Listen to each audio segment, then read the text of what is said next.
Hello student, all study point में आपका हार्दिक स्वागत।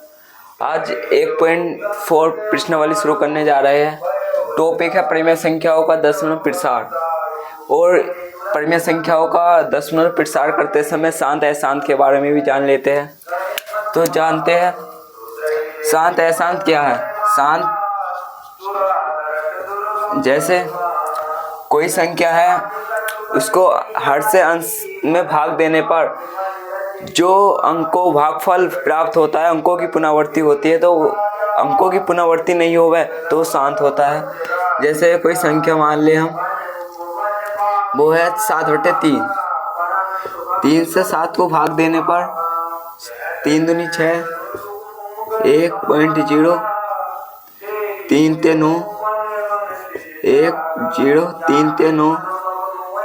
इसी प्रकार 3 3 3 3 ऐसे चलता रहेगा। तो 3 को 7 से भाग देने पर अंकों भागफल जो प्राप्त हुआ है, उनके अंकों की पुनरावृत्ति हो रही है। तो ये संख्या अशांत है। अशांत है ये संख्या, अशांत आवर्ती की है। और शांत संख्या वो होगी जो उनकी पुनरावृत्ति ना होवे, पुनरावृत्ति रुक जावे, उनके अंकों की पुनरावृत्ति होकर रुक जावे, तो वे संख्या शांत है। जैसे कोई संख्या है, वो शांत का उदाहरण लेते हैं हम। संख्या है 17/5। 5 को 17 से भाग देने पर 5 × 15, 2.0, 5 × 20। ये पूरा कट चुका है। इसके अंकों की पुनरावृत्ति नहीं हुई। ये भागफल एक ही संख्या प्राप्त हुई, इसमें अंकों की पुनरावृत्ति हो रही है। तो इसके प्रश्न के जो सवाल दिए हैं 1.4 के, उसके बारे में बात करेंगे आज हम। चलो देखते हैं। 1.4 प्रश्नावली के पहले पार्ट का पहला सवाल है कि 31-25 इसका दशमलव प्रसार में शांत अशांत आवर्ती बताइए। इसके दशमलव प्रसार में शांत है या अशांत ये संख्या, परिमेय संख्या। तो शांत अशांत को अब की बार हम इस प्रकार नहीं देखेंगे कि भाग देके शांत अशांत देख लेते थे। अब के कुछ इसके अभाज्य गुणनखंड करके और 2 की घात और 5 की घात जो मिल रही होगी, अगर बेई हुई तो शांत है संख्या। अगर इसके अलावा भी किसी की घात हुई 3 या 7 की, तो वह संख्या अशांत है। जैसे इसमें इसके अभाज्य गुणनखंड करने पर हमें 2 की घात n और 5 की घात m प्राप्त होना चाहिए इसके अभाज्य गुणनखंड में। इसके अलावा प्राप्त ना हो, जैसे 3 की घात कुछ हो, ये नहीं होना चाहिए। अगर ये इस तरह का पैटर्न बना इसके हर में, इस संख्या के हर में, तो वो संख्या शांत है, अन्यथा वो अशांत होएगी। तो देखते हैं, पहले इसके फैक्टर कर लेते हैं अभाज्य गुणनखंड। 5 × 30, 25, 125, 25, 5, 3 5 बार गया, तो इसे कर लेंगे 5 की घात 5। ये 5 बार चला गया, तो 5 की घात 5। अब हमें देखना है कि इसी पैटर्न का बनना है। एक छूट जाए पर एक तरह का जरूर है। जैसे हम इसे इसकी तरह लाने का चाहे तो हम इसे 5 की घात 5 लिख सकते हैं, एक गुणा। और एक किसी की भी घात 0 होने पर, जैसे 2 की घात 0 होने पर 1 ही प्राप्त होगा। तो 1 को 2 की घात 0 और 5 की घात 5, इस प्रकार बना। तो इस पैटर्न को फॉलो कर रहा है, तो ये संख्या शांत होगी। अगर इस चीज को फॉलो करा इसने, तो ये संख्या शांत है, अन्यथा अशांत होगी। अगर इसके गुणा में 3 की घात भी होती, 7 की भी घात होती, तो ये संख्या अशांत होती। तो इसी प्रकार हम लिख देंगे कि परिमेय संख्या का हर, परिमेय संख्या के हर के अभाज्य गुणनखंड,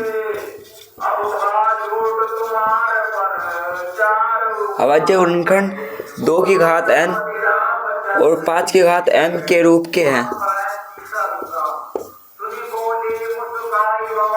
इसलिए ये संख्या इसलिए यह संख्या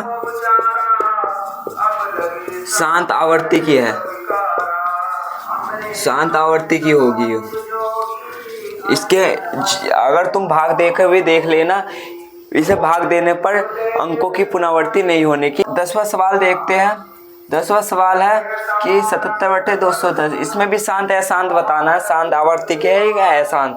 तो देखते हैं, इसके फैक्टर कर लेंगे पहले। तो 1 × 2 = 5 × 10, 3 × 9 = 3 × 5 = 15 और 5 × 7 = 35, 7 × 7। इसके फैक्टर करने पर हमें इस प्रकार बना 2 × 3 × 5 × 7। तो 7 से ये गया 77। ऊपर अगर ऊपर नीचे कुछ कट रहा हो तो वो काट देते हैं। 11 बचा, 2 × 3 × 5। अब आप देखना, इसकी भी घात 1 है, इसकी भी घात है, ये तो बन गया है, पर किंतु इस प्रकार का जोड़ बन गया है जो हमने बताया था आपको वीडियो में कि इस प्रकार का भी बनना चाहिए, इस प्रकार का ही बनना चाहिए। 3 अलग और आ गया, कुछ भी संख्या और कुछ भी नहीं आया अभाज्य गुणनखंड पर, अभाज्य संख्या और कुछ नहीं आया, बस ये इस तरह की आ जाए 2 × 5 की घात। तो यो हम लिख देंगे कि अशांत है। यो अगर 3 आ गया, इसके अंकों की पुनरावृत्ति होगी, इसलिए ये अशांत है। हम लिख देंगे परिमेय संख्या का हर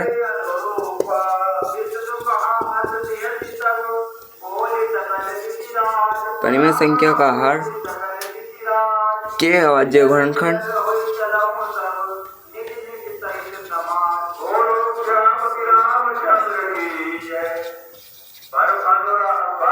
अभाज्य गुणनखंड 2 की घात n × 5 की घात n के रूप के नहीं है।